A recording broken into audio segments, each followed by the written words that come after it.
Bonjour. Bonjour. Le sujet que je vous présente aujourd'hui traite de la prospective paradigmatique de l'entrepreneuriat de l'immigrant. Autrement dit, je tente de répondre à la question suivante. Au cours des prochaines années et décennies, quels sont les paradigmes actuellement émergents ou anticipés qui influenceront potentiellement de façon significative la recherche dans le domaine de l'entrepreneuriat de l'immigrant. Pour y répondre, deux sources de réflexion ont nourri mon travail. La première source a été constituée par les pistes de recherche futures telles que rapportées par certains articles éclairants, alors que la deuxième source a été constituée par la notion d'incertitude que l'auteur Knight a développée. En effet, Knight a classé trois types d'incertitudes. La première, c'est celle qui peut survenir quand les différents résultats dans le futur existent et sont connus.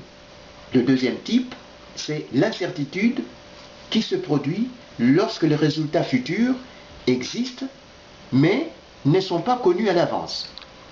Le troisième type, qu'il appelle la vraie incertitude, apparaît quant à elle lorsque le résultat futur n'existe pas et il n'est donc pas possible de savoir quoi que ce soit à ce sujet. Ainsi, fort de ces sources de réflexion, nous avons essayé de structurer intellectuellement ce que sera la recherche de demain. Au fait, trois visions pourraient se concurrencer.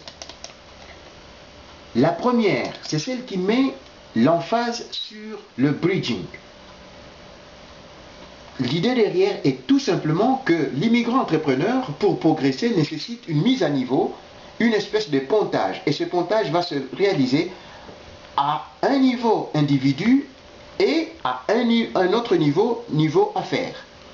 D'où l'importance d'analyser, d'examiner la confiance ainsi que la possibilité pour les entrepreneurs d'entreprendre ensemble.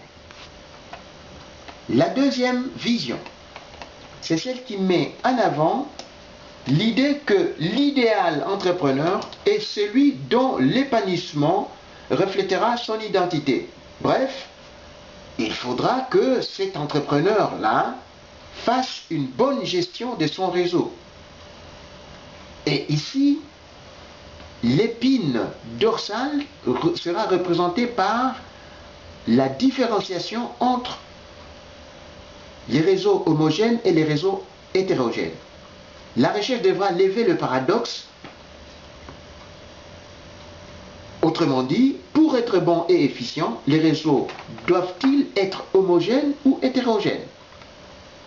La troisième vision, c'est celle-là qui relève de la complexification des liens depuis l'évolution historique.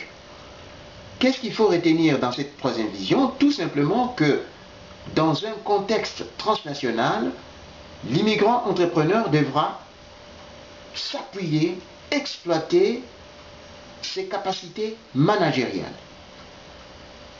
Pour conclure, si l'évolution historique nous a permis de considérer les immigrants entrepreneurs comme un groupe défavorisé, un groupe fixé, localisé, et qui, par la suite, est devenu un groupe réactif, parce qu'on a vu les immigrants entrepreneurs réaliser le réseau et imprimer un certain mouvement à leur entrepreneurship.